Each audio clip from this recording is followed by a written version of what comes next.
Muy buenas tardes a todos. Bienvenidos al espacio del Observatorio Universitario Kairos y Kairos. Estamos incorporándonos nuevamente con ustedes y, por supuesto, agradeciendo su preferencia. El día de hoy les vamos a participar el primer conversatorio que forma parte de la Semana de Conservatorios de Ciencias Sociales y Humanidades, organizado por la División de Ciencias Administrativas, Sociales y Humanidades y el Departamento de Ciencias Sociales en la Facultad de Estudios Superiores Jotitlán, UNAM. Este primer conversatorio se titula Coyuntura Social, en el que participa la doctora Xochitlali André Arroche Reyes, el maestro Gustavo Álvarez Vázquez y el maestro Omar Cisneros Beltrán, con la moderación de la maestra Elsa Marín Ojeda. Los dejamos con este enlace. Iniciamos. El día de hoy, la moderadora será la maestra Elsa Marín Ojeda, que está con nosotros.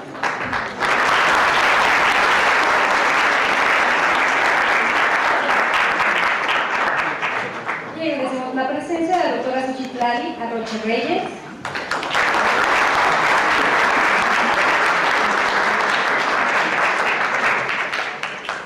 el maestro Gustavo Álvarez Vázquez,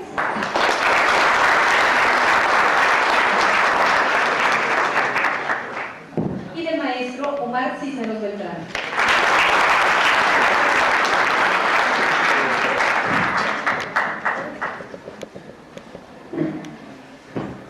Bueno, nos dejamos con ellos.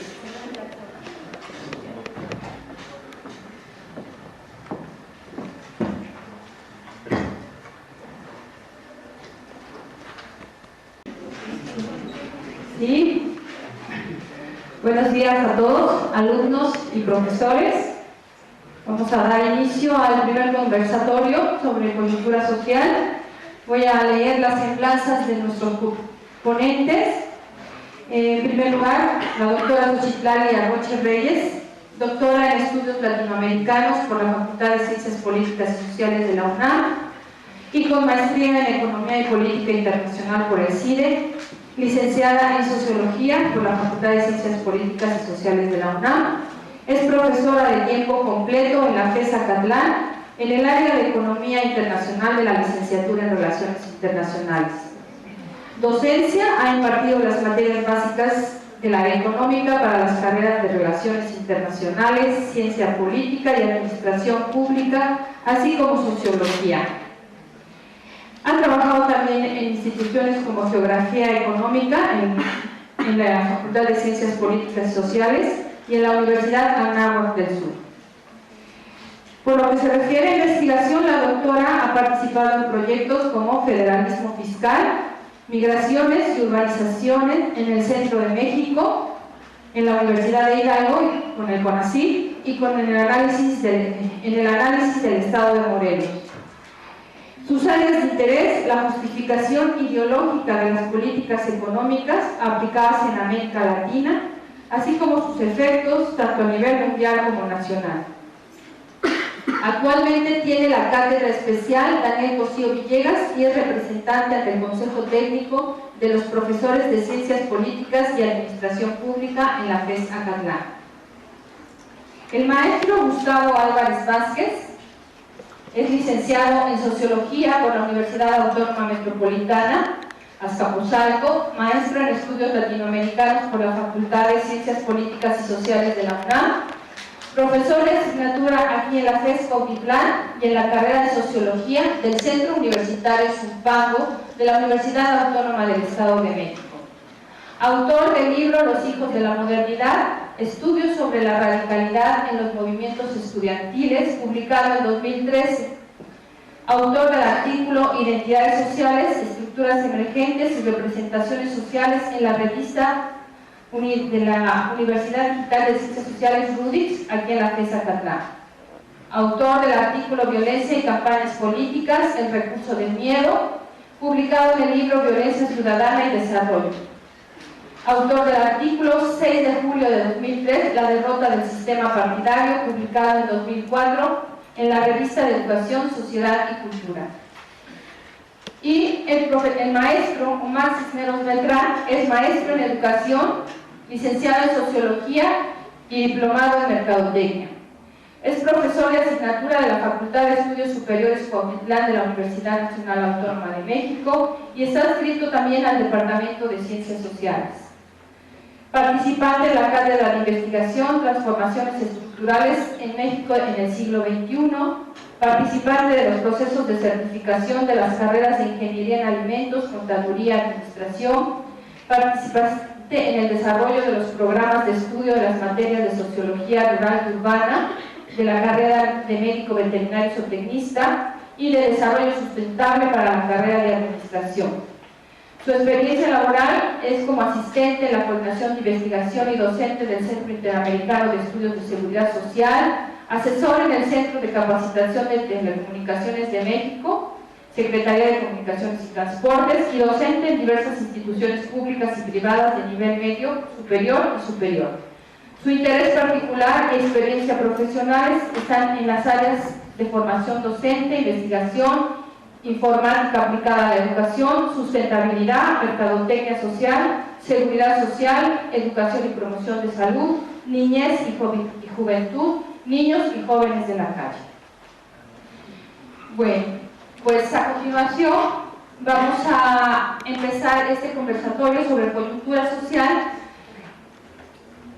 El objetivo de este primer conversatorio pues es que los ponentes, a lo mejor los voy a comprometer mucho, es conocer, darnos a conocer la realidad social en la que estamos viviendo, esta realidad tan controvertida, tan compleja, y que ellos nos van a exponer sus propuestas. En la actualidad estamos viviendo un proceso de falta de legitimidad. Actualmente el gobierno que tenemos representa los más altos porcentajes de falta de credibilidad de muchos años. ¿A qué nos estamos enfrentando? ¿Cuál es el futuro para nuestros jóvenes? ¿Cuáles serían unas propuestas claras y confiables ante el futuro que básicamente a los que va a afectar son a los jóvenes que nos preceden? Y bueno, nuestros especialistas van a hablarnos sobre esto y les voy a dar la palabra en primer lugar a la doctora Xochitl. Pues muchas gracias, buenos días a todos. En primer lugar agradezco la invitación a este evento y estoy muy complacida por ello porque me parece un proceso muy importante en la formación de estudiantes de carreras que no tienen directamente que ver con lo social, porque me parece muy valiosa el conocimiento de los procesos justamente de nuestra sociedad, los procesos políticos, procesos económicos, procesos filosóficos incluso, que repercuten hasta en nuestra vida diaria, repercuten en nuestra vida ciudadana, y nada menos ahora que estamos muy próximos a un proceso electoral donde hay en el ambiente un poco de inquietud política. Desplegamos nuestras opiniones y nuestras inquietudes, nuestras frustraciones también incluso, ¿no? Entonces, bueno, me parece muy valioso este proceso y le platicé al profesor Fernando Hernández Quesada que también valoro el hecho de que en Cuautitlán la estructura interdisciplinaria con la que fueron concebidas estas escuelas foráneas de la universidad mantengan esta interdisciplinariedad, ¿no? Porque en otras se ha empezado a perder un poco. Hemos caído en la especialización y en el abandono de la formación interdisciplinaria. Entonces, bueno, es doble mi gratitud, digamos, por poder participar en un proceso como este. Ahora, desde el punto de vista de la inquietud que tengo justamente es que en México, y eso es un poco la motivación para la presentación o la estructura que dio a mi participación, la motivación es que en México suele discutirse, o no discutirse tal vez, sino simplemente se oye hablar de que en México se vive mejor ahora que hace 25, 40 o 50 años. Se ha prometido que las reformas estructurales, es decir, cambios económicos, cambios en políticas económicas, son la solución a errores del pasado. Se pone un discurso, se pone la palabra globalización como un punto de llegada, como una solución casi mágica, ¿no? Que asegura el bienestar o asegura la solución de los problemas de este país. Yo opino que hay muchas situaciones en las que ha habido retroceso. Por ejemplo, la distribución del ingreso ha empeorado, o lo que decía el señor director hace un rato, él mencionó específicamente mujeres indígenas como un grupo social que tal vez sea el más poseído y el más pobre en este país. Entonces hay una enorme desigualdad. Entonces, un poco la idea es, aprovechando o por el hecho de que me tocó empezar, la idea que me surgió es también dar un poco de estructura al hecho de que los conversatorios buscan hablar de la coyuntura, es decir, de lo que pasa en este momento. Pero hay situaciones que pasan en este momento que tienen un origen en procesos de largo plazo, 400 años podríamos ubicar, o procesos un poco más recientes como esta etapa del sistema económico a la cual han llamado globalización. Y entonces no todos los procesos de este momento nos interesan por su relevancia, digamos algunos procesos son un poco contingentes, pero no tendrán repercusiones. Yo me quiero referir un poco a que hay tendencias y hay situaciones que obedecen a las características del sistema económico en el que vivimos, llamado capitalismo, cuya evolución lleva 500 años. Este capitalismo tiene en los últimos 200 características muy particulares. No sé si aquí se pudiera, se pudiera ver las gráficas, porque tengo algo de información gráfica que el Banco Mundial ha elaborado y creo que vale la pena ver. Entonces, quiero centrarme en que estamos viviendo, a pesar de que se hable de la revolución tecnológica que nos ha comunicado a los seres humanos o nos permite conocer en tiempo real situaciones o escenas que pasan al otro lado del mundo, las empresas pueden hacer negocios gracias a esta revolución tecnológica en las comunicaciones, pero aún así tenemos todavía una parte de la humanidad que no consume el número de calorías o el número de proteínas que requiere un organismo humano para vivir. Tenemos, por ejemplo, varios indicadores, varias mediciones de cómo están las situaciones de distintas sociedades. Entonces, bueno, comenzaría por enfatizar el tema de la desigualdad, a la cual habría que ver o habría que matizar desde el punto de vista de esta evolución de 500 años que les decía. Entonces, si podemos avanzar no sé si le puedo auxiliar para que esté la presentación, el tamaño de la presentación, el modo de presentación. No, adelante, ¿no? La campana. El cuarto. Y ahora sí podemos pasar directo a la primera gráfica. Entonces, yo creo que las coyunturas hay que leerlas sin olvidar dónde estamos o dónde vivimos.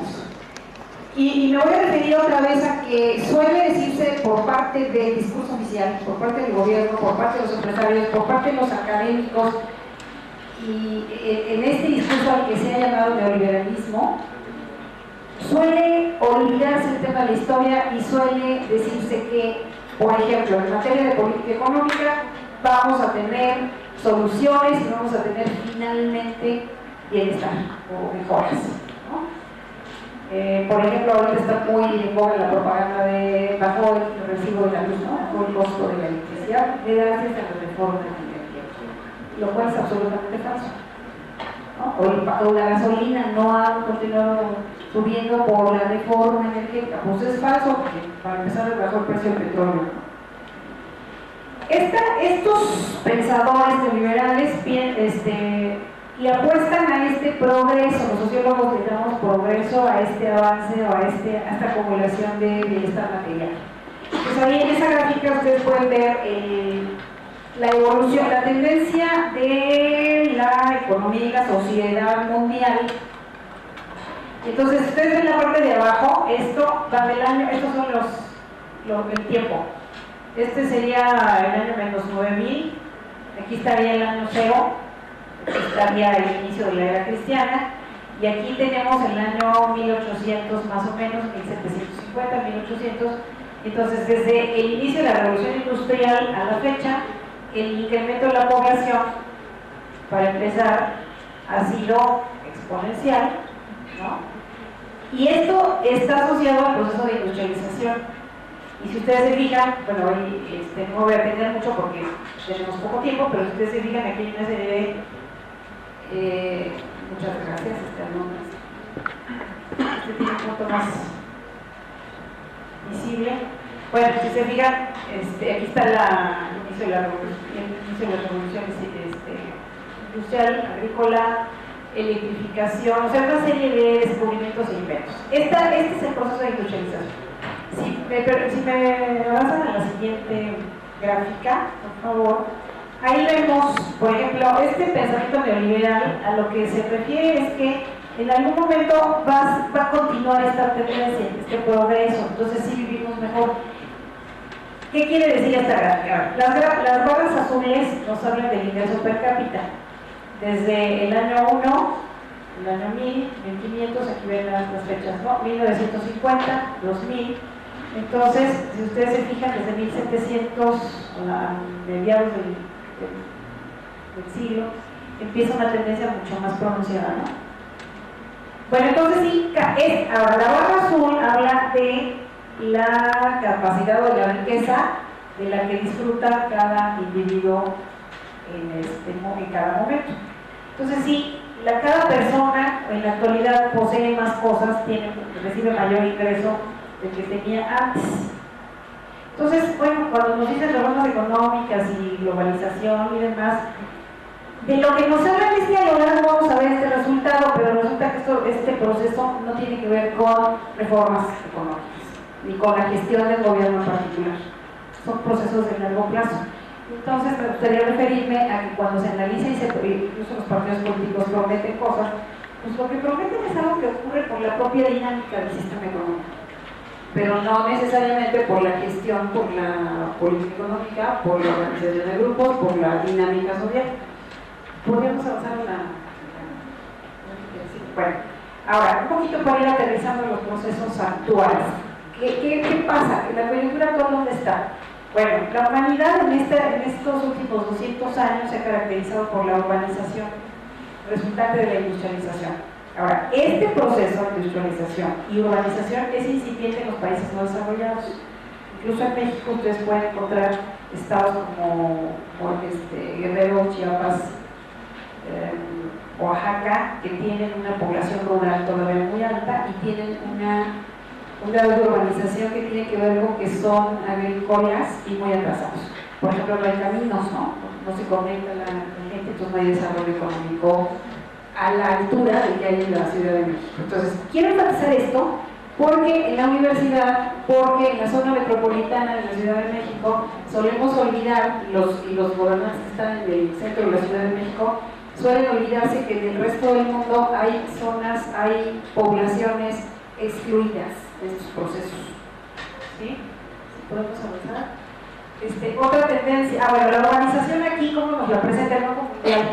Aquí, a ver, voy a referirme a estas dos barras, son Estados Unidos y la Unión Europea, y estos son otras economías. Este verdecito son otros países desarrollados. Bueno, aquí, si ustedes ven la barra, ¿de qué habla? De la urbanización a partir de 1960. Aquí está muy pareja, porque estos países ya estaban industrializados, porque la revolución industrial comenzó en 1750 en esta zona. Si ustedes se fijan en África, que es esta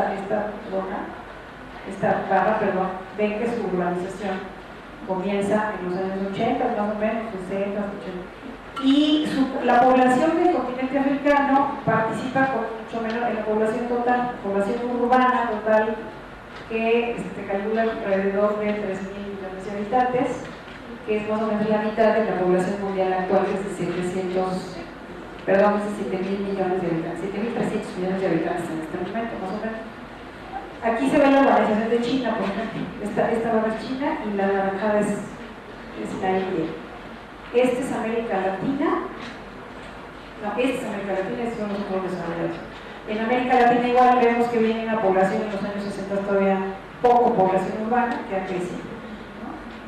Entonces, este proceso de urbanización, si ustedes se fijan, si somos 7.300 millones de habitantes en este momento, más o menos la mitad es la que está, un poquito menos, ¿no? Es la que está urbanizada, es la que goza del progreso, la que goza de la globalización, la que goza de lo que nosotros vemos, ¿no? Lo que en el análisis aparece como este bienestar, ¿no? Eso es lo que llamamos bienestar. Si podemos ver la que sigue. ¿Qué tenemos ahora? Consumo de masas. Una de las características que tenemos que da la impresión de bienestar y de progreso es el consumo de masas. Esto nos lleva a una aparente igualdad. Incluso en la zona metropolitana del propio México, la mayoría de ustedes son muy jóvenes para acordarse, pero algunos de nosotros ya lo vivimos. Cuando éramos jovencitos nosotros, los profesores, por ejemplo, había diferencias en la forma de consumir, ¿no? La forma de vestir, el tener automóvil, el tener casa propia, era mucho mayor la diferencia. Hoy hay más acceso, pero repito, en zonas urbanas y en ciertas poblaciones. Entonces hay una aparente igualdad. Otro elemento de aparente igualdad es el uso de dispositivos de alta tecnología, pero otra vez en las zonas urbanas, porque si ustedes van a estos rancherías del estado de Oaxaca que están todas aisladas, ahí no hay internet y ahí no toda la gente tiene computadora personal, teléfono celular sí, pero los otros dispositivos de alta tecnología todavía no. ¿Podemos avanzar? Otra tendencia en las poblaciones urbanas: incremento de la esperanza de vida al nacer, mayor grado de escolaridad. Estos son algunos de los indicadores de los que hablo, de los que tomé solamente como ejemplo, considerando que tenemos poco tiempo. Entonces, por ejemplo, la esperanza de vida al nacer, que es la cantidad de años que va a vivir alguien en el momento en que nace, es un indicador que nos habla mucho de esta desigualdad. Ahorita vamos a ver las cifras. Y aunque me voy a referir un poquito, aunque hay mayor grado de escolaridad, hay poblaciones, por ejemplo en Mali, país africano, en la zona del Subsahara, donde todavía el 70%, perdón, el 30% de la población todavía es analfabeta, ¿no? Aquí me voy a referir, ¿han oído hablar de las metas del milenio? Las metas del milenio es un programa, es un proyecto que la ONU se estableció en el año 2000 para que cada gobierno pusiera una serie de programas para cumplir ciertas metas. Son 18 metas, entre ellas, por ejemplo, la igualdad de la mujer. Otra, disminuir la mortalidad de mujeres en el momento del parto. Otra, disminuir la incidencia de SIDA. Otra es, por ejemplo, elevar el acceso a la escolaridad. Y lo que tenemos es que, lo que encontramos es que las metas del milenio que se habían propuesto hacer cumplidas para el año 2015, justo ahora, resulta que no han sido cumplidas. O sea, todos los países siguen teniendo el déficit, ¿no? O sea, ¿en qué consiste la meta? En tratar de llegar a que el 100% de la población en cada una de las situaciones llegue a resolver esa carencia. Entonces resulta que los avances han sido muy poquitos, o en muchos casos han sido solamente, digamos, objeto de informe, como en México, por ejemplo, ¿no? Se les puso piso firme las casas de ciertas zonas rurales en México, o el Seguro Popular, ambos impulsados por el presidente Calderón. Y pues, digamos, no resuelve eso más que una partecita, ¿no? Eso firme da un poco más de higiene a las casas. El Seguro Popular tiene grandes carencias, no cubre todo, no todas las enfermedades, etc., ¿no? Pero en el papel pues, aparecen estadísticas donde México hizo muy bien la tarea. Bueno, lo que tenemos por el contrario, hay desigualdad material, se ha exacerbado la pobreza, se ha exacerbado la distancia entre las sociedades más ricas, entre países y también dentro de cada país. Los grupos económicos más ricos han concentrado mayor ingreso, mientras que las poblaciones o los sectores de la población más pobres han perdido parte de la distribución del ingreso. Aunque el promedio haya aumentado, como nos lo dice la gráfica, la primera gráfica que hemos presentado. La exclusión se ha acentuado por efecto de políticas económicas y hay sectores de la sociedad y países no globalizados. No participan en estos procesos que aquí en esta ciudad, en los partidos políticos y la propaganda nos hace ver como si fuera un proceso mundial. Aquí me refiero a un discurso que dice lo opuesto, es decir, que la internacionalización es la solución a problemas de dicha segunda, específicamente la pobreza. Entonces, aquí está la promesa neoliberal, no cumplida. ¿Qué es lo que decía la profesora al principio? Estamos inquietos, esta elección que viene tiene mucha discusión, ¿no? El abstencionismo se viene, la población está descontenta, ocurren muchas cosas como la violencia, ¿no? La desaparición de estudiantes, etc. Bueno, pues tiene que ver con este tipo de procesos, ¿no? Vamos a avanzar para irnos rápido. ¿Qué otra cosa ocurre? Los tejidos sociales están permeados, es decir, anomias, es violencia. Lo que tenemos es una sociedad desmovilizada, desorganizada, delincuencia organizada, que además está internacionalizada. Eso sí, está internacionalizado, ¿no? Tenemos mayor individualismo y más competencia entre sujetos. Entonces, menos capacidad de organización. Si podemos avanzar, porque ya estoy sobre mi tiempo, avancemos y les platiqué. Nada más para decir que el anterior, rápidamente este anterior, lo que les decía. El ingreso por habitante en este planeta va en países, estos son los africanos, que reciben $220 anuales a $163.000 que el Banco Mundial reporta para el año 2014 en Noruega, Luxemburgo, ¿no? Entonces imagínense la distancia que hay entre individuos o sociedades, países donde viven con $200 al año frente a 163. Ahora, ¿dónde está México? Para el año 2013, este es para el año anterior, alrededor de $10.000, ¿no? El promedio.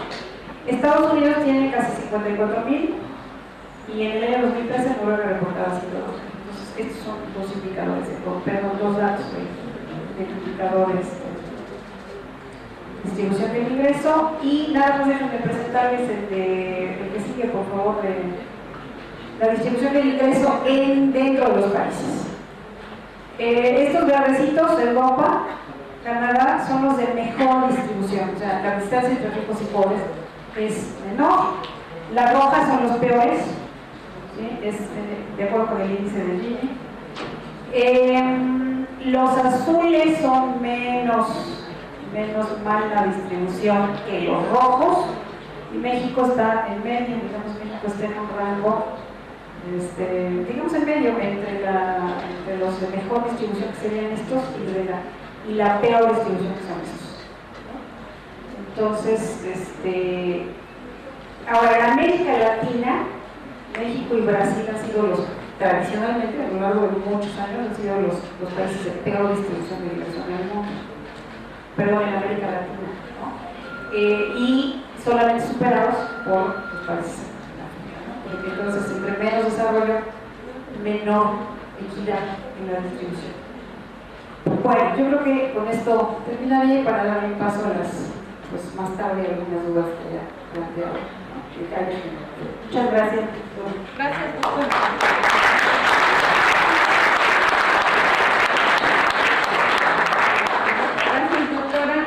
Damos la palabra al maestro Gustavo Álvarez. Bueno, Bueno, gracias por la invitación. Este cuadro es bastante interesante, sobre todo por lo que la doctora mencionó al final, que es precisamente que México y Brasil son los países tradicionalmente con la peor distribución del ingreso. Resulta que son los dos países que en estos momentos tienen los problemas más fuertes de corrupción, yo diría, al menos en América Latina, ¿no? Precisamente ayer se desarrolló en Brasil, en varias ciudades de Brasil, una segunda jornada de movilizaciones en contra del gobierno de Dilma Rousseff por el problema de altísima corrupción de la empresa petrolera Petrobras, en la cual precisamente Dilma Rousseff, desde que era secretaria de gobierno de Lula da Silva, pues ella estuvo al frente de Petrobras, precisamente. Entonces lo que le están diciendo tanto opositores como simpatizantes es que ella sabía de todo lo que esto estaba pasando, ¿no? Y es interesante precisamente ver que son estos dos países los que peor distribución del ingreso tienen, o sea, los que a los más ricos les dan más y a los más pobres los hacen más pobres. Y al mismo tiempo estamos hablando de niveles altísimos de corrupción. Y bueno, por mi lado, lo que quiero poner aquí a la mesa de conversación es precisamente esto que ya la doctora Yorosoche ya estaba comentando con respecto a este proceso electoral, que es lo inédito que está haciendo este proceso. No es un proceso como de repente algunos actores políticos suponen, porque incluso esto no solamente tiene que ver con neoliberalismo, con derechas o izquierdas, la pérdida de memoria histórica, incluso de una memoria histórica inmediata, pero realmente este proceso electoral no es lo mismo que venía siendo en los procesos anteriores. Por ejemplo, por ahí Pablo Moctezuma, gente de Morena, dice que el problema que abstenerse de votar termina generándole votos al PRI, y que precisamente quienes están lanzando la campaña por no votar son priistas, porque así ha funcionado tradicionalmente. Efectivamente esto podría haber ocurrido, eso todavía ocurrió en las elecciones de hace 6 años, porque tendencialmente, porque lo que ha sido típico en las elecciones intermedias es que provocó menos interés, que han provocado menos interés que las elecciones presidenciales en México desde prácticamente la década de los 70 para acá. Eso lo podemos precisamente revisar en los datos de votación, que bien o mal son un cierto indicador de la presencia, sobre todo de la gente al votar. Entonces siempre hemos visto que en las elecciones intermedias cae la participación electoral. El problema es que en estos momentos la participación electoral, la abstención se está amenazando por irse más allá de lo que eran los niveles normales de esto. El presidente del INE,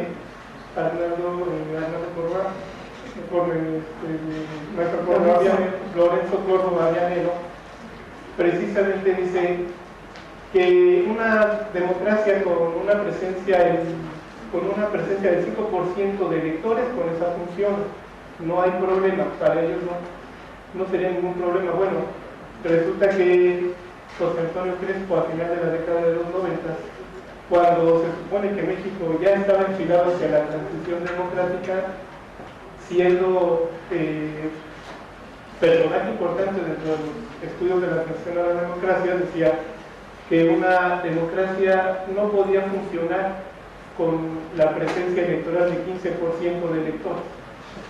Si bajaba la elección, entonces estamos hablando de un problema mayúsculo. Y precisamente es lo que estamos ahorita. En México tenemos un problema importante, por eso es que no es una elección típica, y que precisamente actores como INE, Lorenzo Córdoba, por eso el comentario del 5% lo está reconociendo, que apunta hacia allá la participación electoral. Pero precisamente el PRI entiendo, precisamente por lo que alcanzo a observar, están preocupados precisamente por esto, porque hay una amenaza de un abstencionismo más allá de que para ellos ha sido siempre conveniente manejar. Y precisamente lo inédito es una coyuntura, pero es una coyuntura que, como ya mencionaba la doctora Llorens, no se explica si no nos vamos a la historia.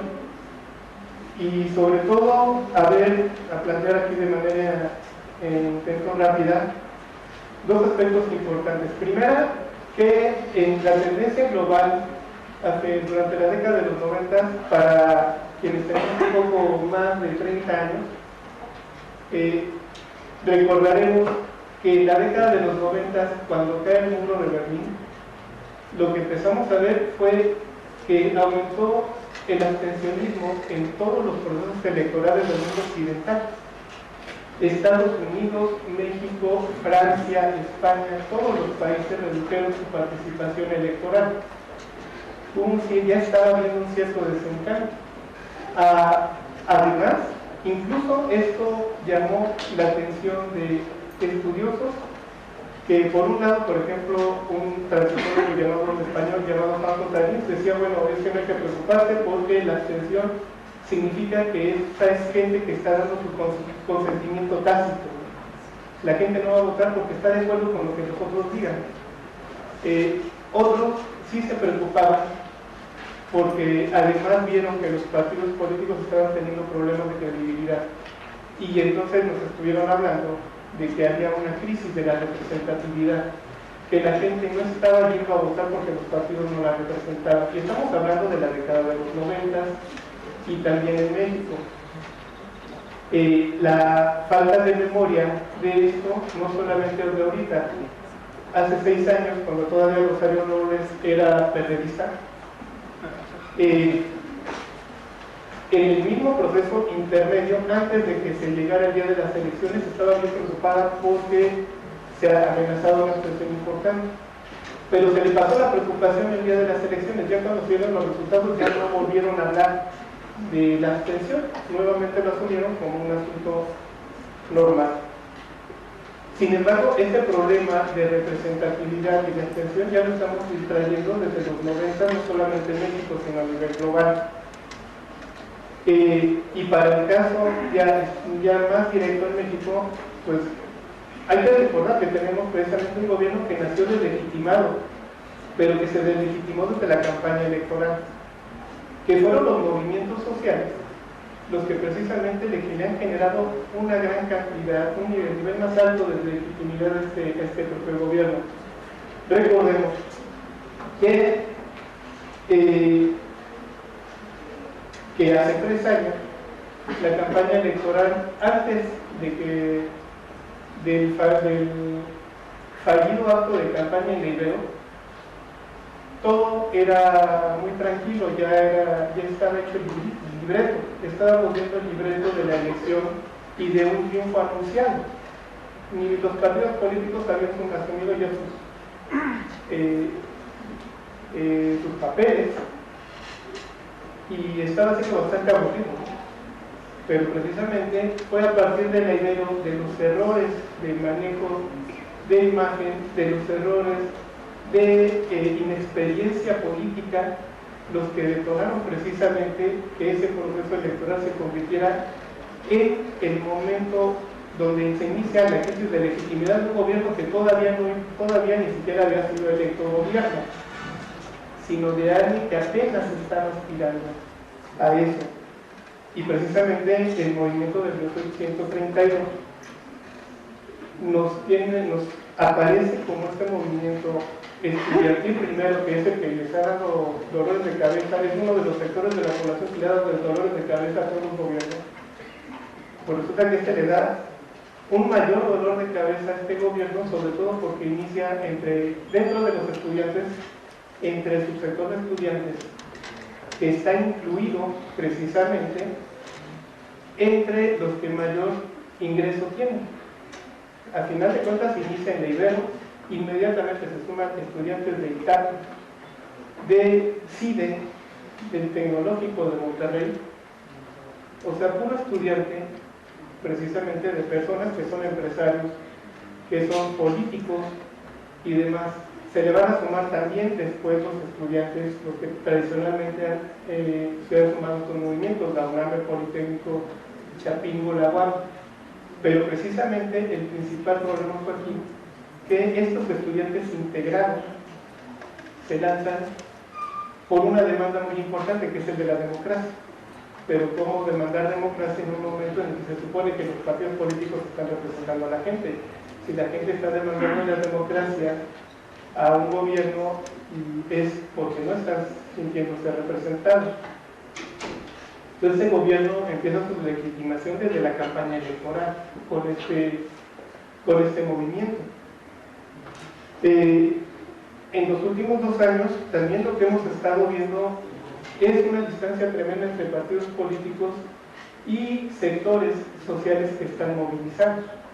Los partidos políticos están llegando tarde, precisamente, a todas estas demandas. Entonces, simplemente el año pasado tenemos los casos de Tlatlaya y Ayotzinapa, donde incluso los propios partidos políticos, los gobernantes que provienen de diferentes partidos políticos están involucrados. Ayotzinapa, ya lo sabemos,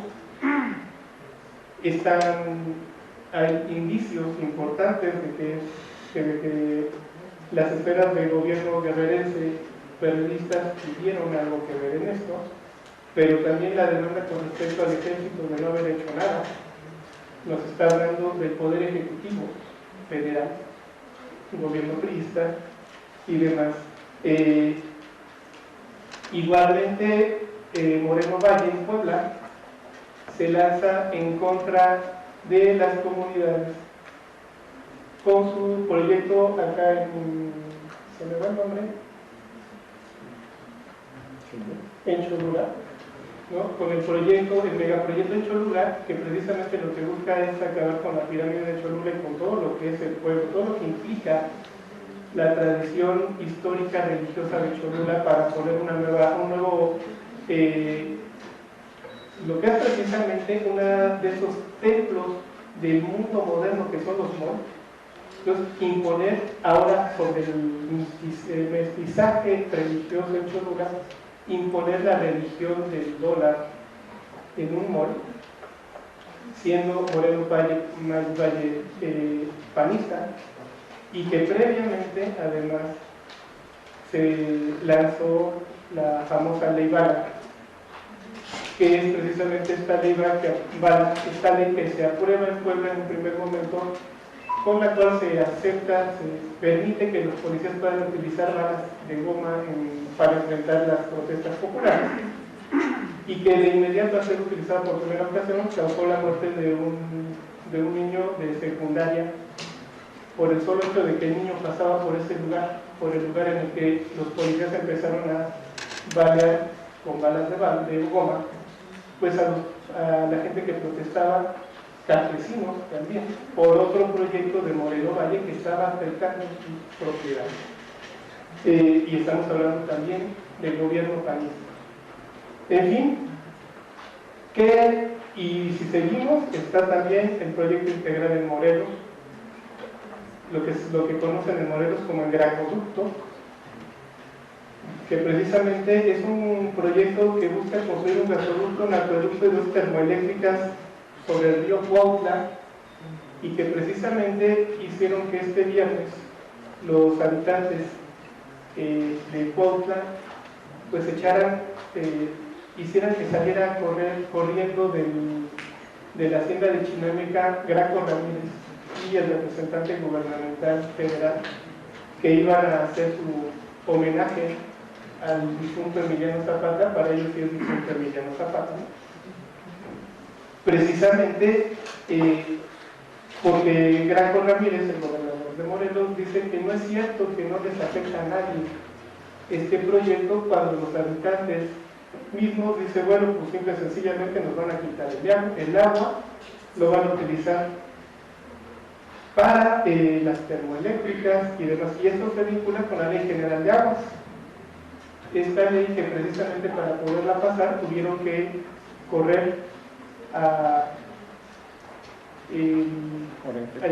Corenfeld, que es el autor intelectual, que además fue el encargado de la ley que se gestó en el Estado de México cuando Enrique Peña Nieto, que es una calca de lo que estamos viviendo aquí en México, en el Estado de México, sobre el agua, que precisamente es la ley que permite, por ejemplo, que ese proyecto integral Morelos tenga legalidad. Simple y sencillamente es precisamente otro mecanismo más que busca establecer una distancia, una apropiación mayor de recursos con respecto en favor de los grupos económicos y políticos importantes, nacionales e internacionales, despojando precisamente a los sectores más empobrecidos, ¿no? Entonces, aquí precisamente lo que me parece, que es lo que se debería poniendo ya a mesa de la conversación para mis compañeros, para ustedes mismos también, es que lo inédito aquí es que estamos viendo un proceso electoral en donde los partidos políticos realmente no tienen representatividad. Los partidos políticos están alejados de lo que está pasando a la mayoría de la población. Ahorita lo estamos viendo, ya empezó la parte divertida de la campaña, ya empezaron a mentarse los partidos, ¿no? Ya vimos que PRI y PAN son muy buenos alumnos de la maestra de las Gordillo, y que ya le copiaron el estilo de Panal para hacer su propaganda electoral.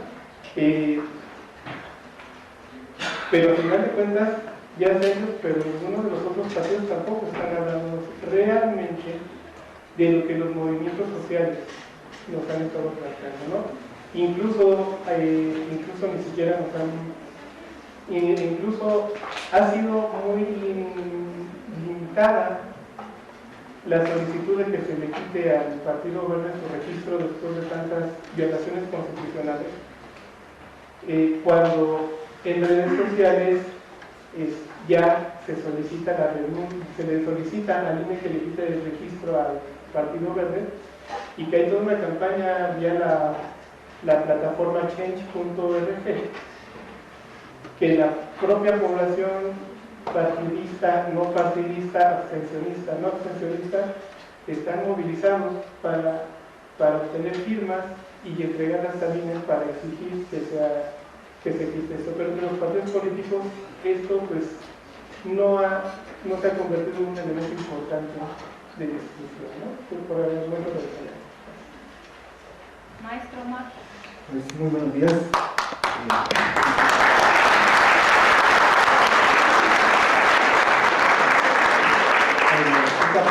Pues a partir del que han dicho yo quiero retomar esta idea de la diferenciación tan fuerte que sigue existiendo en una sociedad como la actual, y una de las diferencias importantes y sustantivas me parece la que se ha creado entre el mundo adulto y el mundo de los jóvenes, ¿no? Y de eso les voy a hablar un poquito. Pues, me encanta tener un auditorio que está lleno de jóvenes. ¿Podríamos ponerla? Yo les voy a hablar de los jóvenes en la coyuntura social en este año, en el año 2015, y voy a tocar algunos aspectos también vinculados pues, a este momento de elecciones, ¿no? De la democracia electoral. Podemos avanzar, por favor. Me parece que coincido con los planteamientos generales de coyuntura que hacen mis compañeros.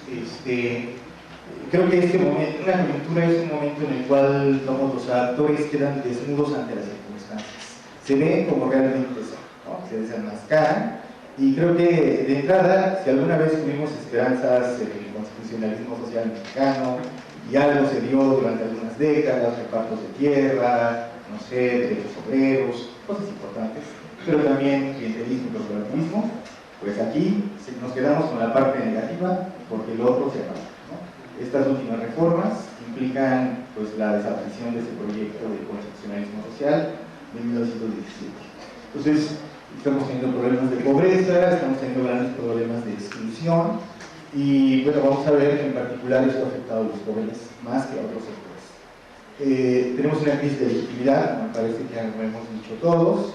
En la parte electoral se cuestiona precisamente la credibilidad de los partidos políticos, Y no nada más cómo llegó Peña Nieto, ¿no? Sino cómo ha ejercido el poder, ¿no? 12 días después de lo de Ayotzinapa para que terminara la PGR, varios meses para que intervinieran en la playa, se hablara de la playa, y eso porque fue un medio de comunicación que lo denunció.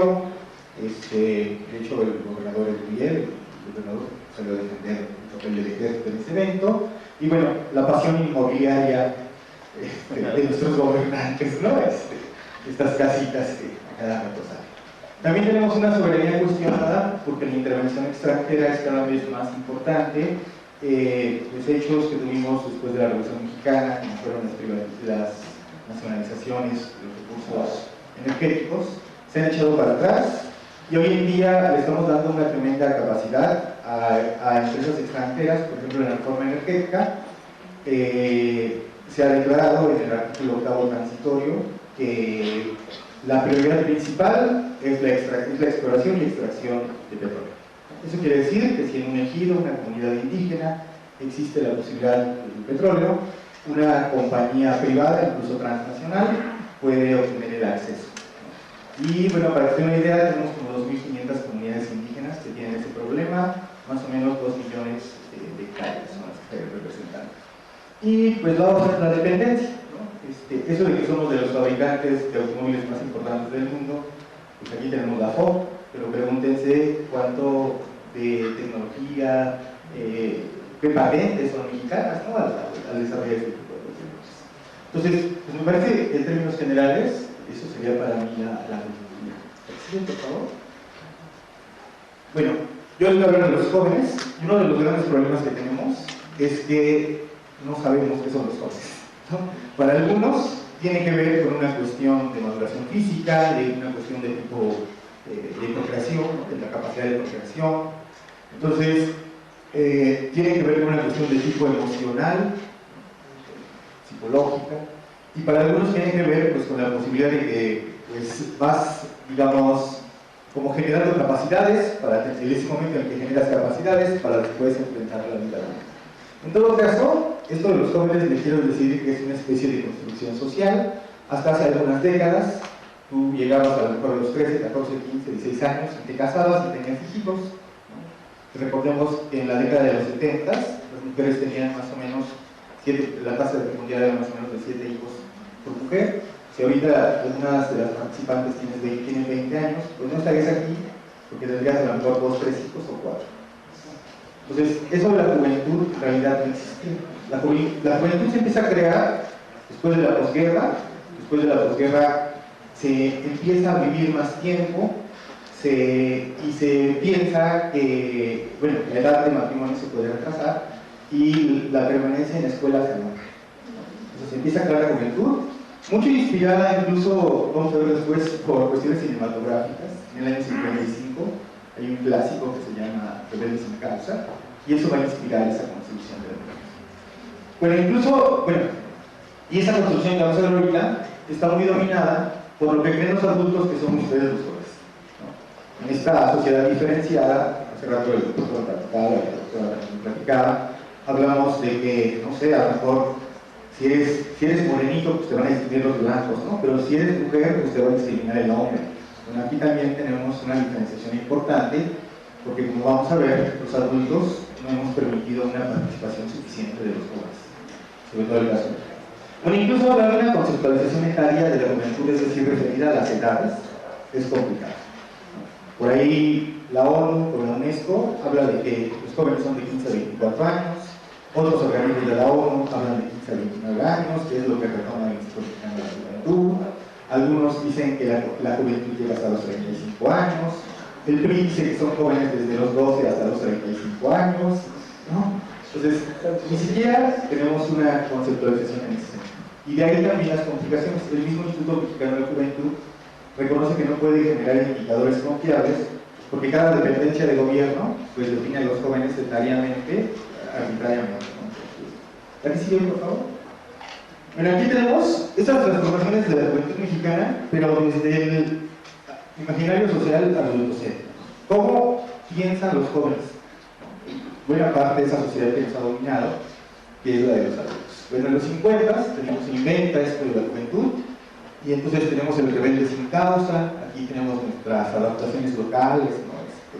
Medio fresas, César Costa, y no sé, que hacen películas al respecto. Pero ya en los 60s, el joven se empieza a tratar de defender sus intereses, y vamos a ver, pues no solo en México, en Brasil, en Estados Unidos, en muchas partes del mundo, los movimientos estudiantiles. Entonces, el joven va a ser eso, un activista, un integrante de esos movimientos estudiantiles. Movimientos que hemos repetido al menos en su dimensión cuantitativa. En los 70s son los guerrilleros, los subversivos, porque bueno, muchos de estos jóvenes se desencantaron con la opción pacífica, reformista, y optaron por la revolución. Y en los 80s, pues vamos a tener lo que llaman algunos la década perdida, y en este contexto de crisis, en este contexto donde las familias, por ejemplo, las madres tienen que salir a trabajar de forma masiva, porque la crisis del 82 es tan fuerte, esas madres no tienen grandes estudios, les pagan cualquier cosa, los hijos se van a quedar solos, vamos a empezar a tener una distorsión en la institución familiar, y vamos a tener en México los chavos banda, por ahí pregunten acerca de los panchitos, y van a enterarse, ¿no?, de varias cosas. Pero ¿qué caracteriza estos movimientos? De los 50s a los 80s, los jóvenes se ven como manipulados. Son los jovencitos inocentes que algunos malosos, no sé, los han sacado para que anden haciendo estas cosas, ¿no? Pero eso va a cambiar ya a partir de la instauración de estas políticas neoliberales, porque de alguna manera se trata de cargarle el muertito a alguien. Y a partir de los 90s, ya los jóvenes ya no se van a ver como esos manipulados, sino muchas veces los van a caracterizar como estos delincuentes y violentos. Entonces, en el caso, por ejemplo, de Colombia, en esta etapa sobre todo, pues vamos a tener mucho los sicarios, ¿no? Por ahí hay una novela y una película que son La Virgen de los Sicarios, en donde pueden ver pues que son básicamente los jóvenes, bueno, esta novela retrata una realidad, ¿no?, que son precisamente los jóvenes a quienes se empieza a integrar en ese tipo de estructuras de una forma importante. Y en el siglo XXI, pues tenemos que eso continúa, y ahora se les ve como victimarios y víctimas de la violencia. Y efectivamente, ¿no?, tenemos por ahí cifras en donde, por ejemplo, en algunos años se ha triplicado el número de homicidios, particularmente a los jóvenes. Lo que hemos visto en los últimos meses, ¿no?, son precisamente una agresión a los jóvenes. Todavía en estos días estaba preparando esto, escuché que acaban de liberar a 11 policías por el caso Newsland, ¿no?, que también es un caso pues, vinculado a los jóvenes. Siguiente, por favor. Bien, uno de los objetivos de este espacio es acercar los análisis coyunturales entre las universidades y las demandas de un mercado actual. Estoy segura que la información compartida en este enlace cubre de manera puntual las expectativas que estamos buscando. Agradecemos el apoyo otorgado por parte del Departamento de Ciencias Sociales a este espacio para poder acercarles este tipo de eventos. Dejamos reflexión, dejamos diálogo y nos estamos abiertos a todos tus comentarios. Tenemos un correo electrónico, kairosycainos@gmail.com. Agradezco su atención y bueno, pues los espero el siguiente viernes a las 7 de la noche. Vamos a continuar con los conversatorios. El segundo conversatorio tiene por título Coyuntura Económica. Yo los espero aquí a las 7 el viernes. Continúen en la programación de Astel TV.